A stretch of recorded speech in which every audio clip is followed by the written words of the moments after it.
Greetings, friends, and welcome to another episode of This Old Face. I'm sorry, I can't do that with a straight face. Hi, it's Stell from Stellwork Studio. I did a vintage skincare tutorial recently, and so now, today, I decided that I would do a vintage makeup tutorial. It's not going to be too terribly involved, just because it's going to be like an everyday makeup routine more than like, you know, we're not going to do like a Hollywood glam kind of deal. This is just going to be what your average 1920s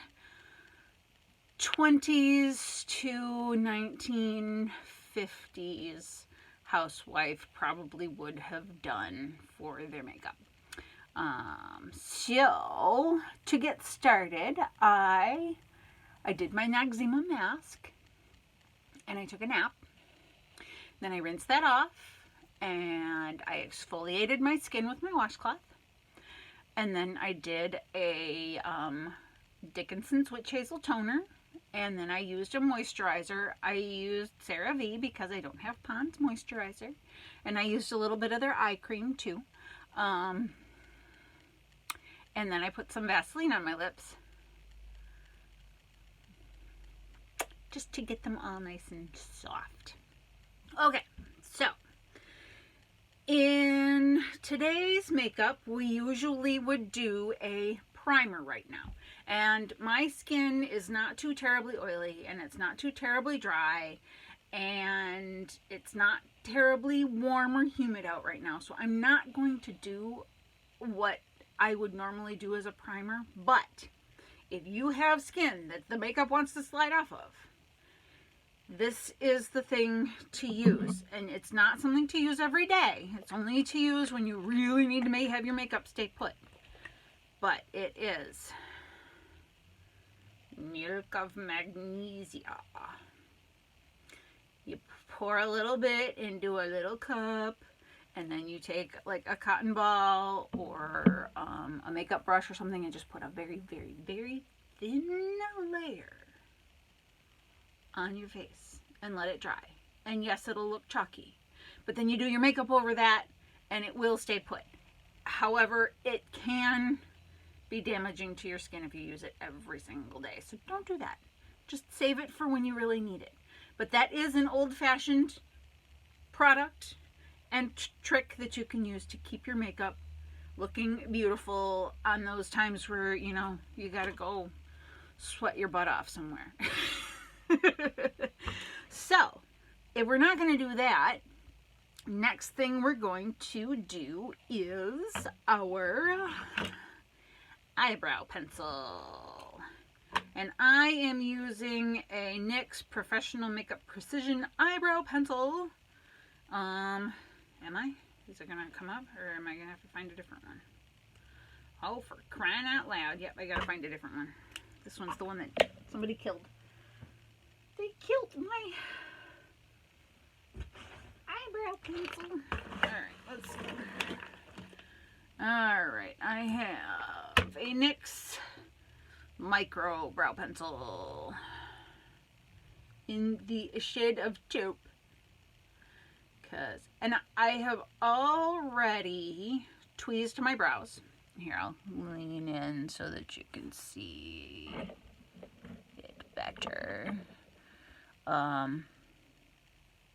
What is with the light in here? My camera thinks it's like having a light party.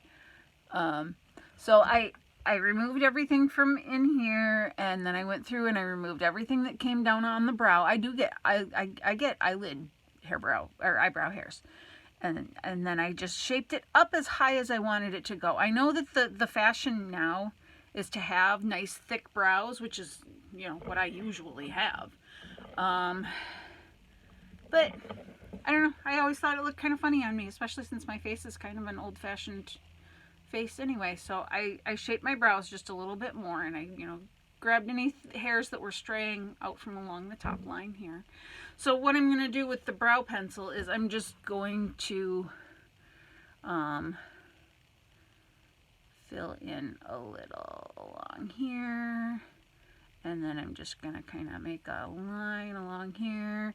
And for, you know, like if you don't have very strong eyebrows to begin with, vintage makeup is like the thing for you, because you can just draw those suckers right on. You can just take a brown brow pencil and just draw a heckin' line and you'll be good to go.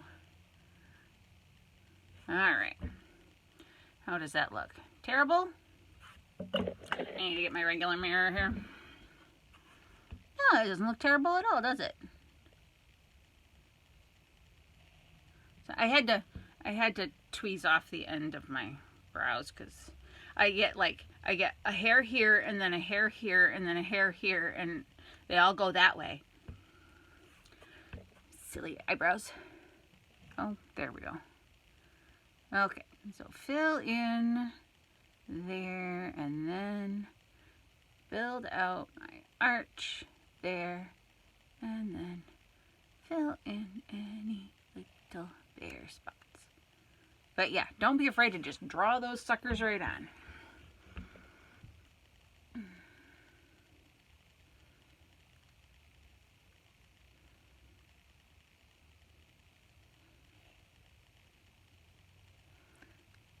And if you can't tell, brows are not my thing.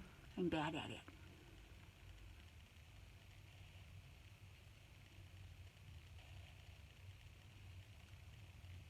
Only reason I know how to do anything with eyebrows is because of fairy makeup. I'm much more likely to put a branch on it than anything. Okay, I'm gonna fill in a little bit up here just to give it a little bit more of an arch. There we go. A little bit of an arch. Oh, that's weird. Okay. Eyebrows, ta-da! Okay. So that's done.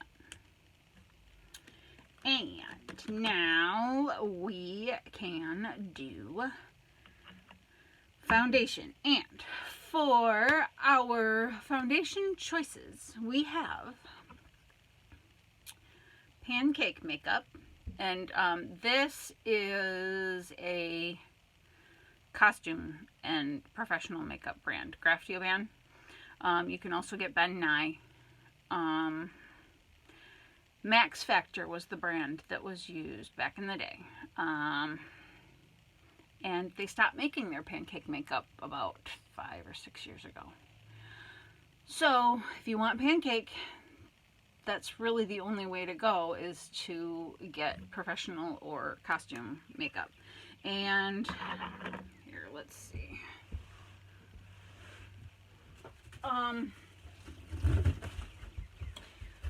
The original wisdom on the subject had you either using it dry or dampening your makeup puff to apply it. However, dampening modern makeup just makes it so that it doesn't come out of the cake. So don't do that. This is what it ends up looking like. See, I actually had to scrape through that solidified layer on top to get at the actual makeup. So that's Pancake. And then there is also, Max Factor does still make Pan Stick makeup, which is a cream makeup. And if you have drier skin or you have fine lines like I do, I would say go with the stick. It's a cream formula rather than a powder formula. Cream doesn't show your fine wrinkles like powder formula does.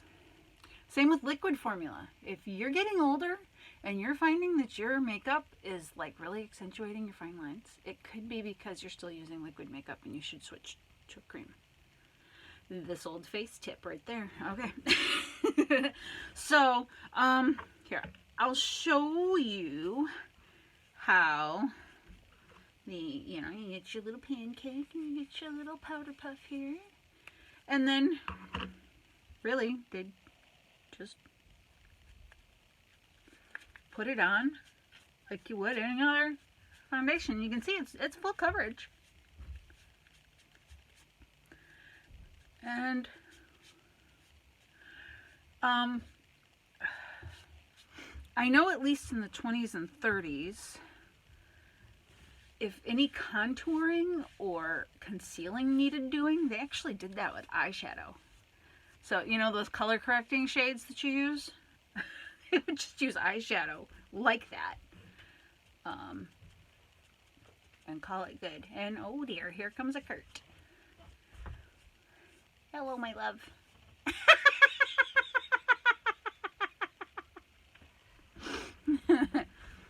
Okay. So there's the pancake makeup. And it is, like I said, it is a full coverage, but it is very powdery. And so I probably won't keep that on. But that's that.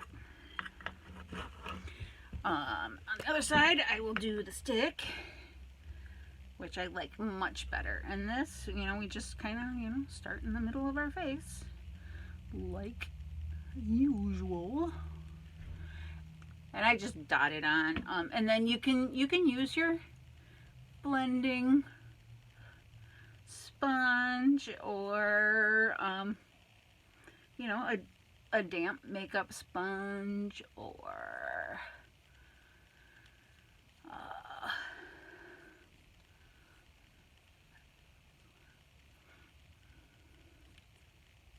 whatever you like. A brush, I suppose, a stippling brush. But if you're going to go vintage, they usually just use their fingers. I mean, gosh, even when I was still in school, like, late 80s, early 90s, most women that I know never used makeup brushes or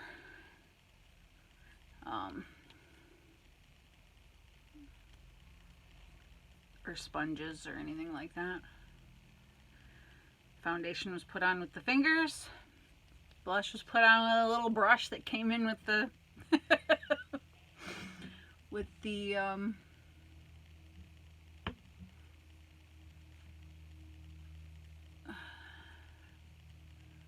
little cake of blush. And eyeshadow, we use the little spongy ones, which is silly, but so that's that. And oh heck, that was a big streak. Be careful not to do that. So let's see. I could get this to do like extra super duper coverage if I wanted to, but because it's an everyday makeup look, we're not going to do that. We're just going to go in and just, our goal is to just even things out. Okay. So there is pancake or pan stick. And this is where I scratched myself with my needle earlier today, darning socks. You can hear me swear at myself for doing that in a previous video.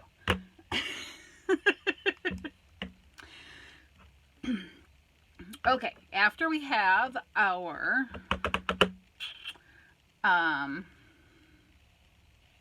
foundation done, then we can do our blush.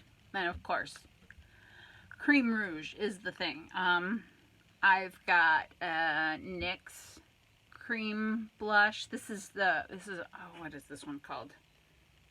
Glow. But yeah, it's kind of like a raspberry shade, and this is the one that I use for when I do my gnome makeup, because it gives me really rosy cheeks, and I put a little bit of it on the end of my nose. But it's a nice rosy shade, and if that's your wheelhouse, go for it. But I've got this. I've got kind of a peachy shade, but for my most natural color, again, I'm back to the Wet n Wild, because this is my alternative to Max Factor Pan Stick, was the Wet n Wild Stick Foundation. I like it. it does what I need it to. So anyway, back to the Wet n Wild. There is a Wet n Wild cream blush stick. So we're not going to go like in a streak up here or anything like that, though we will push it up there. But that's where we're going to concentrate it, is right there on the apple of the cheeks. And then when we blend it, we will blend it upward and outward, like so. Okay. And again, you can use a sponge for this, you can use a brush for this, but most ladies did not bother with that sort of thing. They use their fingers. Okay. Looks like I could use a little bit more on this side. I am going to end up doing like full face stage makeup because I'm doing karaoke tonight and I love having makeup on when I go up in front of lights. It's usually the only time I do makeup. Okay, so we've done our foundation, we've done our cream blush. Now let's do some powder, and you can still find this. This is Coty Airspun powder. It's been around for at least 100 years. It could be longer. I cannot quite remember. But this is the translucent extra coverage finishing powder. It is scented. It has that classic Coty Airspun scent. You can get it in unscented. So if the scent bothers you, definitely go find the unscented. And then you take this, and if you want to go full vintage here, this is what we're going to do. Got your powder? Y'all thought baking was new, didn't you?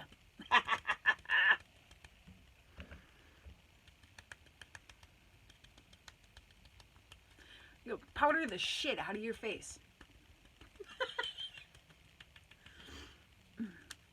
And then what they would do is just take a tissue, you know, a facial tissue. Like I said, it was used to wipe stuff off of your face with. And then they would just dust off any extra powder after they're done. Powder in their faces. Oh, I love the smell. I used to hate it and I love it now. Okay. All right. So that is our face and eyebrows. And next is our eyelashes. Oh, where is my mascara brush? Crying out loud. Oh, that's right. I had ordered 2 different colors of mascara and they forgot to send me a brush with one of them, so I ended up swiping it and it's put in the other color. So now I'm going to have to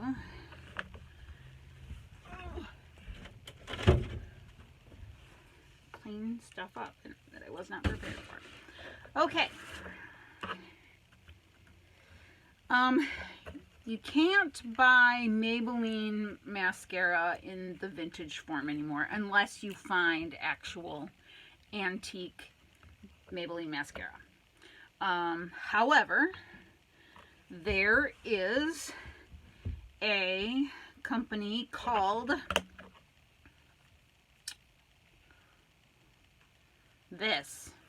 If somebody wants to tell me how you're supposed to pronounce that, I will be most grateful, because I call it Longcils Boncza or Boncza. And I know that's not correct because it sounds really silly. But they make a very nice cake mascara, and it comes with, if they remember to send it, a little brush like this. And it is very similar to your brow brush. So if you were to lose this one, you would be able to just go get this and use that for your application.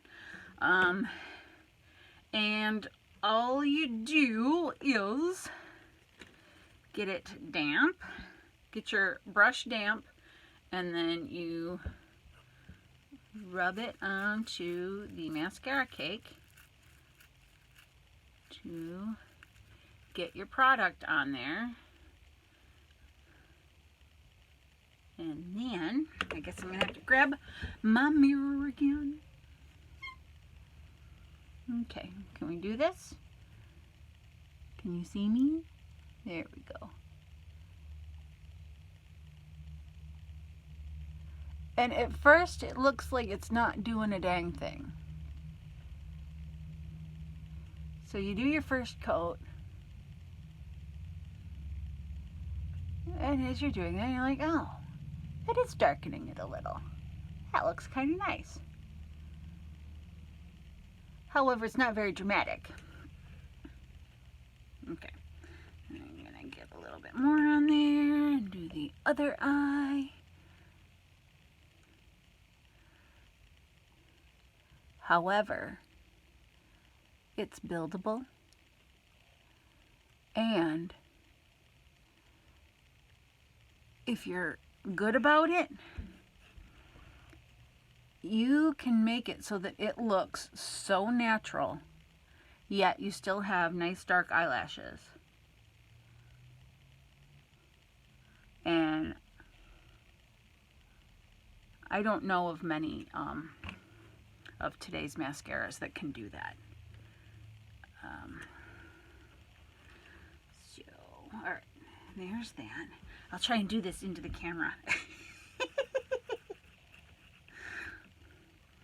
This is my first time doing makeup on camera, in case you can't tell.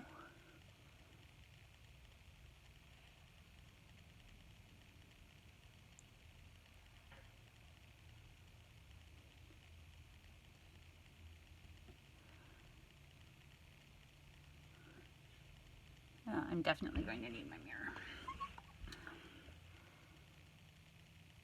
And if you like using the eyelash curler, do that. I don't, so I don't. I think they're weird.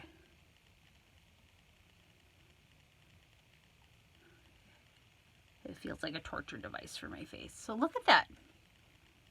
Can you see? It's lovely. And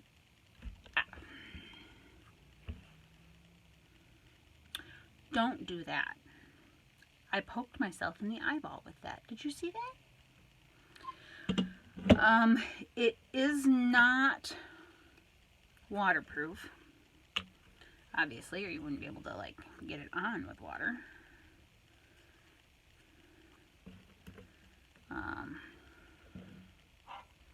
So, you know, don't go crying and stuff with it on.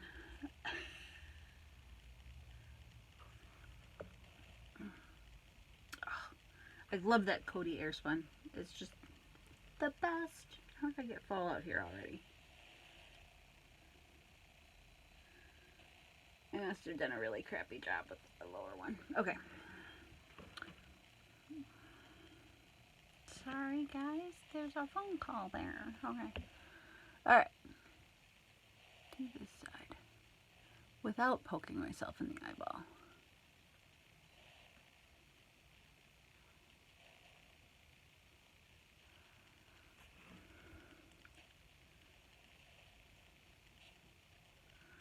Okay, lashes done. Ta-da! Now, Stell, what do you use for eyeshadow? Well, you can get, you could have gotten eyeshadow, you know, all the pretty shimmery shades with the blues and the greens and the browns. However, this is a depression trick. And also used during the war years.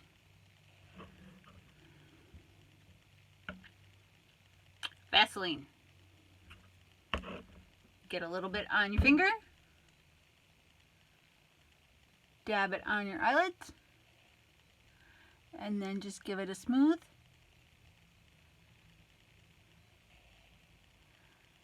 And it catches the light just enough to make your eyelids look a little shimmery and a little different color.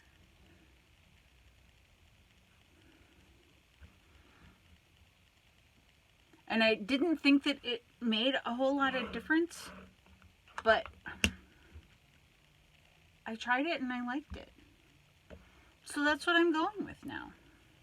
So for my vintage makeup, I use just Vaseline on my eyelids. Now, if you wanted to use colors, really you would just take your finger, you would rub it on the color, and then you would just tap it onto your eyelid. And then maybe a darker color here, and maybe a lighter color here. But you wouldn't bother, you know, going all out. You didn't, you know, no highlighting, none of that kind of stuff. It's just a little bit on your eyelids. All right, we're almost done. Last but not least is our lipstick, and so we are going to use, I'm going to use a matte lipstick. I feel like it stays put better, and you get better red shades in the matte. So I do have a NYX matte lipstick. I also have a Wet n Wild matte lipstick. And then I've got this Milani. I don't usually use just standard lipstick just because I like the liquid matte lipsticks that don't budge anywhere ever. Okay, so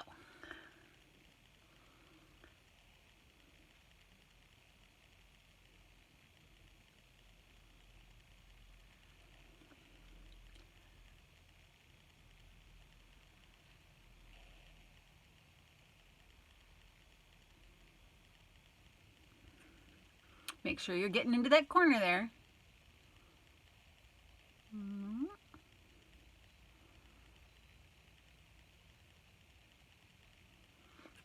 And then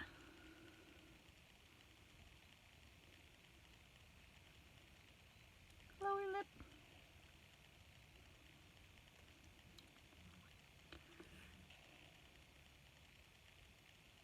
Remember, girls, precision not necessary. It's the color.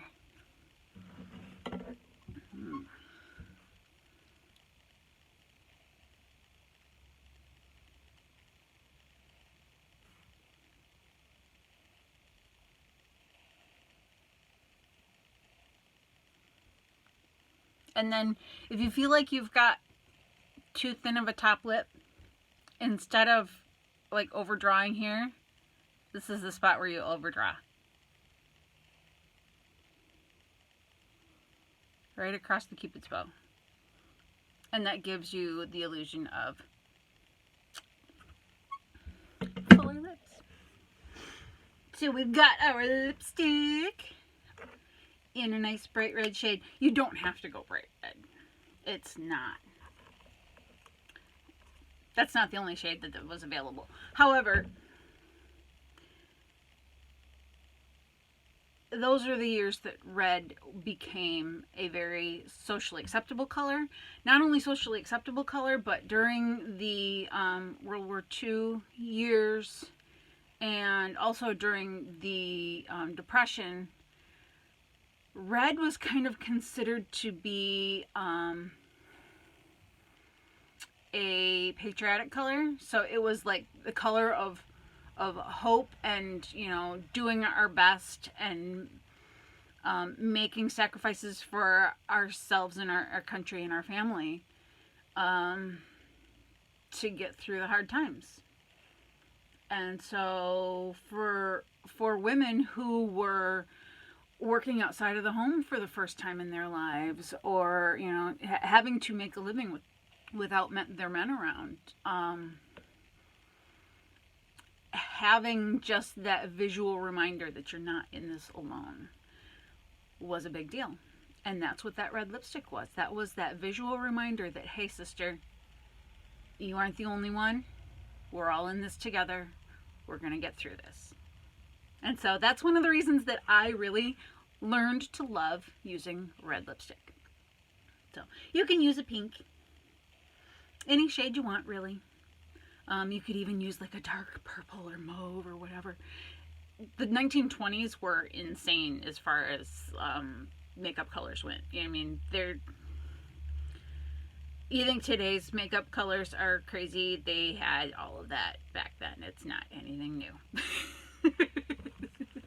So there we are. There is our sweet vintage makeup look. And I think it looks quite nice.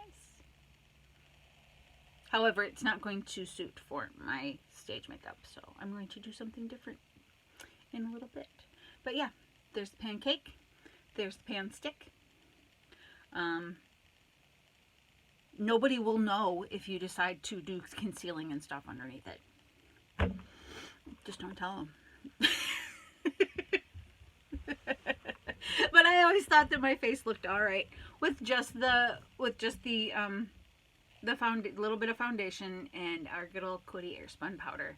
And really, even if you wanted to just do moisturizer, Airspun powder, and a little bit of Vaseline on your lids, and then that little bit of mascara, it's perfect for just, going out to go grocery shopping or whatever. So anyway, I hope that you found that informative. And I'll probably do a few more things along these lines. We shall see. But thanks for stopping by, and I hope that you will give me a like and subscribe, and I will talk to you later. Bye.